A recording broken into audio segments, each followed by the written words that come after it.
Hello guys, hello, this is for Earth Signs, Virgo, Capricorn, and Taurus. Welcome dito sa aking channel, Kapalaran 888. So titingnan natin kung anong message gabay para sa inyo guys.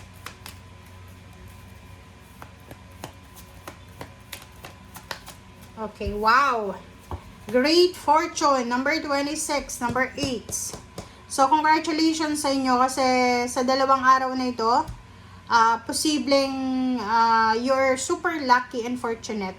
So, pwedeng manalo ka sa kung ano man na patimpalak, paraffle, and pwedeng magkaroon ka ng promotion, salary increase, higher position, or anything na swerte ka.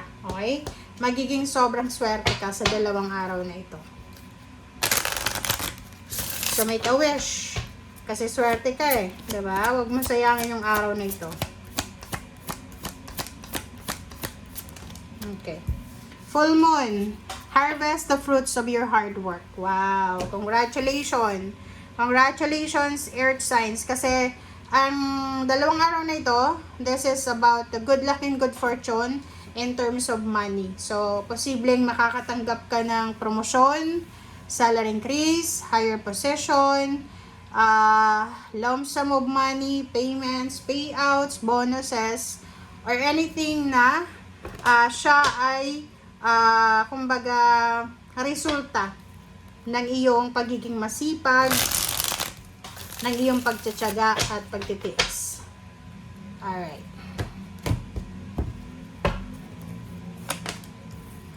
Okay, first card natin is 2 of Pentacles. Next is 8 of Swords. 5 of Pentacles. 7 of Pentacles.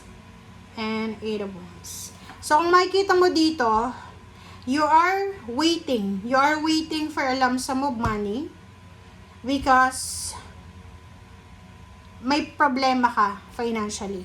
Kumbaga, ang sinasabi ng bara sa'yo dito, meron dito na earth signs, pwedeng Capricorn and Taurus to, and hindi lahat ng Virgo makaka-resonate dito kasi hindi naman lahat ng Virgo walang pera. So, dito sa barahang to, sinasabi ng barahan na you're waiting for fast solution. Nangangailangan ka ng pera eh. 'Di ba? Parang may gusto kang gawin, may gusto kang bilhin, may gusto kang gawin ngayon, pero hindi mo magawa, it's because wala kang pera.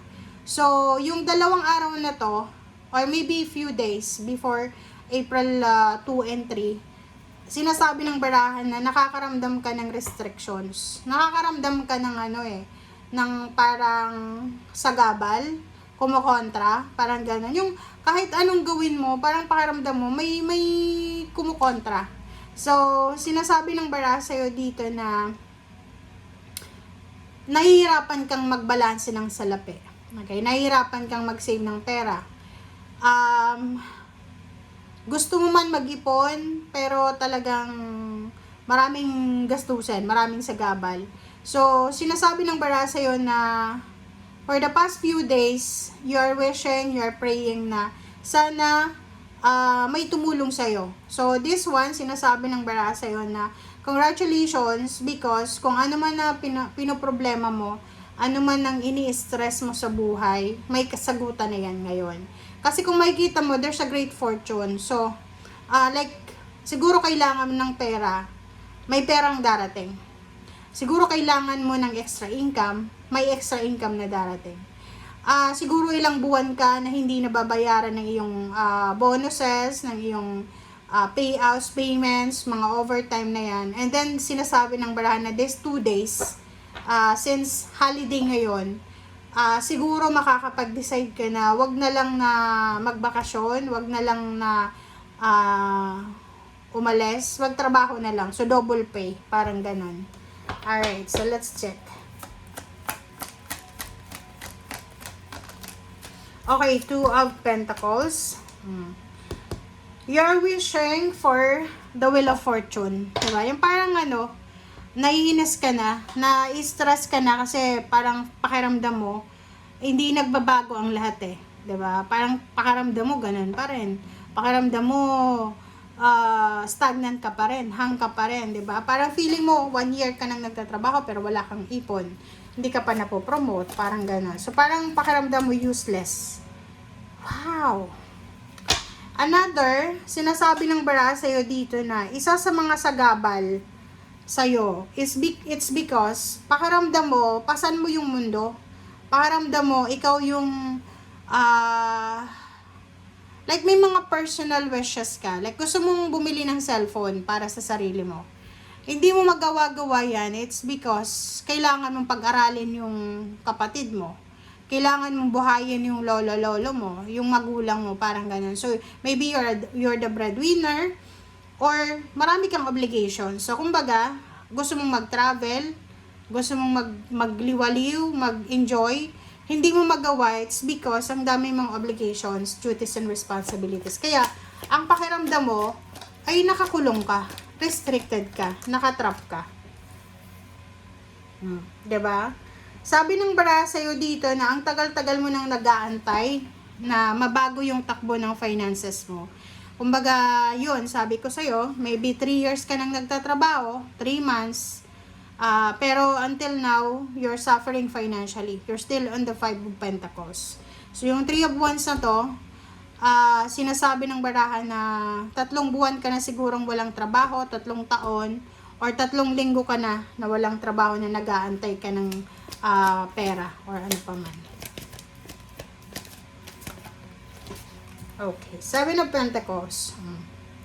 Sabi ng barahan sa'yo dito, naguguluhan ka. Like for example, nagtatrabaho ka, meron kang trabaho sa isang company. Pero hindi naman pakiramdam mo, hindi ka umaasenso. Sinasabi ng two of Wands na mayroong way out daw. Okay? You have choices and options. Huwag kang mag-i-stay sa isang sitwasyon na lalo kung bata ka pa. Huwag mong sayangin yung youth mo sa isang lugar, sa isang relationship, sa isang mindset na hindi para sa'yo. Kailangan mo lumabas sa comfort zone mo. Okay? Kasi, earth signs ka. So, lahat kayo, minsan, pag sanay na sa comfort zone, doon na lang. Okay? Kahit na naghihirap na. The Devil and the Justice, nako, mag-iingat tayo. Okay? Mag-iingat ka.